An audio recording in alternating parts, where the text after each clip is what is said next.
Good evening, respected chair and my dear friends. First of all, let me tell you how privileged I am. Thank you so much, organizers, for the invite at this Dr. Mohan's International Diabetes Update 2025. Thank you so much for the kind words, Dr. Jayanta. Function and the aging of the kidney can be assessed by a single parameter that is known as GFR. Naturally, everyone wonders about the self-aging, organ aging. And if you want to know about the kidney aging, you can decide because decline in GFR is approximately 1 ml per annum after the age of 30. So you can calculate roughly your GFR accordingly. But the rate of decline in GFR is pretty fast in chronic kidney disease, influenced by so many factors. But today we will concentrate on hyperglycemia, hypertension and proteinuria. These are observational data of 26,000 patients. You must be wondering why I am showing you observational data.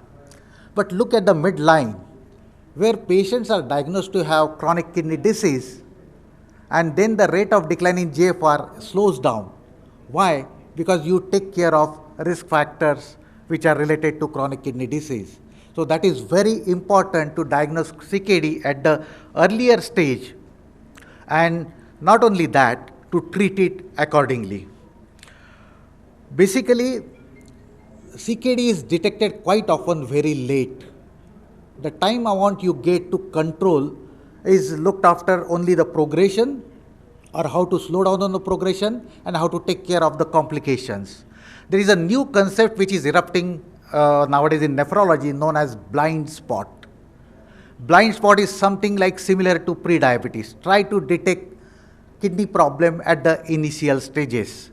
The first step related to that was taken by AHA, which introduced novel staging construct known as CKM syndrome. It is meant, what does it mean? Cardiovascular kidney metabolic diseases which are pathophysiologically interlinked. When kidney gets involved in CKM syndrome, that is stage 2. But look at the warning given by AHA.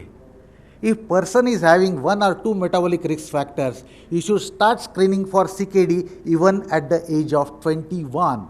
Look at the screening age. It is coming nearer, or rather at a younger age. Diagnosing CKD is pretty simple. You have to look at the structural and functional abnormality which persists for more than 3 months. What are structural abnormalities? The most commonly we take is albuminuria, urinary albumin upon creatinine ratio. As per the newer nomenclature, less than 10 is normal, 10 to 30 is mild or A1, 30 to 300 is A2, and more than 300 is A3. But that albuminuria should persist for more than 3 months. The second conclusive or confirmative structural abnormality is radiological. Simple ultrasound. A scar or a shrunken kidney confirms chronic kidney disease. You don't have to wait for a period of 3 months. The functional abnormality, as I was telling you, GFR. What we calculate is known as estimated GFR or eGFR. The most commonly used or worldwide accepted formula is CKD API formula. The ready-made calculators are available online. Once you get GFR, you have albuminuria, you can diagnose staging of the CKD. Just put the parameters in the ready-made algorithm given by KDGO. The CKD is to be mentioned as CKD-G. G stands for stage as per the GFR, and A stands for amount of albuminuria. Coming back to CKM stage 2, the minimum requirement is moderate risk CKD. Now, this is a very vague term. What do you mean by moderate risk CKD? Means CKD stage G1 when GFR is more than 90 and albuminuria is to be A2 or more than 30 with 30 to 300. So this is something like a blind spot. You are picking up blind spot or you are picking up CKD at the very earlier stage. If you look at the drivers of progression in CKD, hemodynamic factors which includes elevated blood pressure or elevated capillary pressure or cardiorenal syndrome, hemodynamic factors which includes poor glycemic control or dyslipidemia, which causes inflammation and fibrosis, leads to progression of CKD through tubulointerstitial damage, glomerular sclerosis, mesangial expansion, and glomerular hypertrophy. Let's take a look at it one by one. The hemodynamic factor. I am not going into details of the therapy, rather I am going to look into the targets. So what is the target? If you look at the management of CKM syndrome algorithm given by them, they says that follow international guidelines where target blood pressure should be less than 130/80. But let me draw your attention. The target here should be different because CKM stage 2 includes chronic kidney disease. So the latest guideline by DIGO, K-DIGO target 21. Now why it is better? If you compare with ACC or AHA or even old K-DIGO target, the cardiovascular events are less. That is the reason K-DIGO 21 target is far better as compared to any other target given by any other society. So what is the target given by K-DIGO 21? Target systolic blood pressure less than 120 when tolerated using standardized blood pressure measurement. Don't try to achieve this target if you are measuring blood pressure by non-standardized method. Clinician can offer less intensive target if there is a limited life expectancy. What do you mean by standardized blood pressure? Simple, measure with the oscillometric BP instrument with the standard protocol. But it has to be complemented with the ambulatory blood pressure monitoring and home blood pressure monitoring. That is what is standardized blood pressure. Coming to the treatment part, you have various classes of antihypertensives. What CKM management algorithm says, prioritize with the RAS blockers. Either use ARB or use ACE inhibitor. What K-DIGO says, yes, use RAS blocker as a first line therapy at the maximum possible dose. Don't combine it. Use individually, either ARB or ACE inhibitor. The fear factor related to RAS blockers in common days practice is that a fear of hyperkalemia or drop in GFR. Now look at the very important trial, STOP ACE trial, which commenced in 2014, ended in 2024. What it says, neither discontinuing ACE inhibitor nor ARB slowed the rate of decline in eGFR. That means it only has got a beneficial effects, no hazardous effect. Discontinuing ACE inhibitor appeared to have more unfavorable effect as compared to ARBs. If you look at the post-hoc analysis of the SPRINT and ACCORD trial, it has clearly shown the incidence of drop in GFR is almost 26 to 46%. But let me tell you, that is harmless. Subsequently, GFR will come back to the baseline. So don't get scared of RAS blocker and the starting treatment with the RAS blocker. The amount of antihypertensives required to treat blood pressure in CKD, 3 to 4 minimum. So you have to combine various classes. What K-DIGO says, straight away start with 2 to 3 drug therapy for management of blood pressure in CKD. You can combine various combinations, RAS blocker with CCB, RAS blocker with diuretic, or all three, no problem. The most popular drug combined with the RAS blocker is diuretic. That too thiazide diuretic or thiazide-like diuretic. Among thiazide, chlorthalidone, because long-acting and it has more favorable cardiovascular effects and so on. But it goes with pinch of salt. I am going to show you meta-analysis.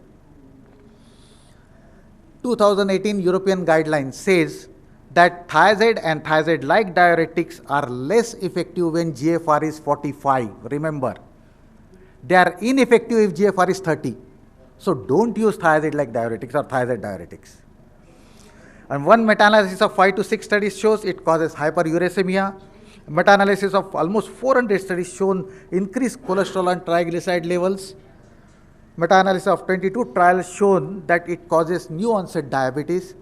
And one meta-analysis which is published quite long back says that chronic use of diuretic can cause renal cell carcinoma.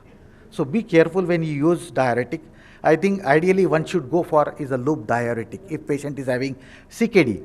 So what K-DIGO guideline says, combine ARB with dihydropyridines, calcium channel blocker. Why calcium channel blockers? If you look at the meta-analysis, all-cause mortality is reduced when you use calcium channel blocker as compared to others. Very simple. When you combine calcium channel blocker with any other antihypertensive, cardiovascular events are less. That is the reason calcium channel blockers are pretty popular. The most commonly used calcium channel blocker, dihydropyridine, is either amlodipine or nifedipine.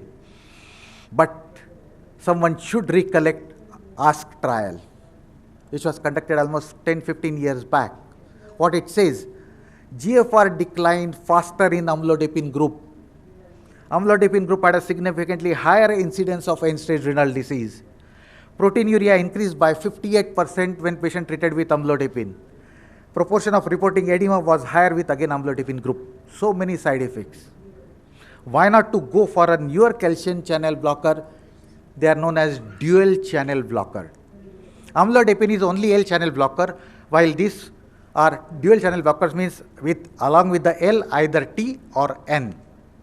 The common example for LNT is azilnadipine and LNN is cilnadipine. The advantage with LNT is that it reduces aldosterone level. When you use these dual calcium channel blockers in diabetics with chronic kidney disease, L and N won't have advantage because they don't reduce intraglomerular capillary pressure. Only L and T will reduce that. So L and T is better than L and N. If you compare azilnadipine, that is LNT type, with amlodipine L type, the meta-analysis says the systolic blood pressure reduction is better with LNT. Diastolic blood pressure reduction, there is no difference. GFR improves with LNT, aldosterone level decreases with LNT, and albuminuria also decreases with LNT only. Coming to the broad spectrum treatment as given by CKM management algorithm, they say start CKD patient with SGLT2 inhibitor. KDIGO also says the first line therapy after lifestyle modification should be SGLT2 inhibitor. I won't go into the details of the studies, but let me show you the advantage of SGLT2 inhibitor. It causes diuresis, natriuresis, glucosuria and uricosurias. So overall effect would be reduction in the preload and afterload. So good for the blood pressure control. Not only that, if related to kidney, it reverses proximal tubular cell hypertrophy. It enhances hypoxia-inducible factor activity. That means improves hemoglobin. It reduces inflammation and the growth hormones. The first trial to show that was M.Varalakshmi trial, which has shown reduction in the systolic blood pressure and improvement in the hemoglobin level. But again, this goes with a pinch of salt. The blood pressure reduction with SGLT2 inhibitor would be better if BMI is less than 29. If BMI is more than 29, the blood pressure reduction won't be that profound. So remember that when you use it as an antihypertensive. The empagliflozin is the only molecule which has been widely studied in nephrology. EMPA kidney trial, almost 6,600 patients. I am just going to take into account conclusion. It reduces risk of end-stage renal disease and cardiovascular death in patients of CKD with risk of progression. And this is applicable to all etiologies of CKD. So empagliflozin has been studied in all cases. That is the reason KDIGO says use SGLT2 inhibitor as a first line therapy.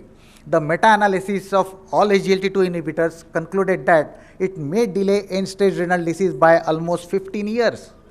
That is another reason why it was inducted in KDIGO guidelines. So KDIGO says the moment you diagnose CKD, start SGLT2 inhibitor, but GFR should be more than 20, but there is a subclause. You can continue SGLT2 inhibitor till it is not tolerated or you start renal replacement therapy. Again, fear factor with SGLT2 inhibitor is a fall in GFR. There is a constriction of afferent arteriole by SGLT2 inhibitor because of activity through adenosine-mediated myelin activation. That is because of influx of the sodium and the chloride. But if you look at the clinical trial, you will see decline in GFR by 3 to 6 ml. That is typically observed in first 2 to 4 weeks. After 12 weeks, it recovers partially. And after that, even GFR slope improves, means there is an improvement in the GFR. Metabolic target, I won't go into the details. The target given by CKM management is less than 7 for non-pregnant adults. What KDIGO says, the HbA1c target should be less than 6.5 to less than 8. It should be tailor-made or individualized depending upon the present risk factors.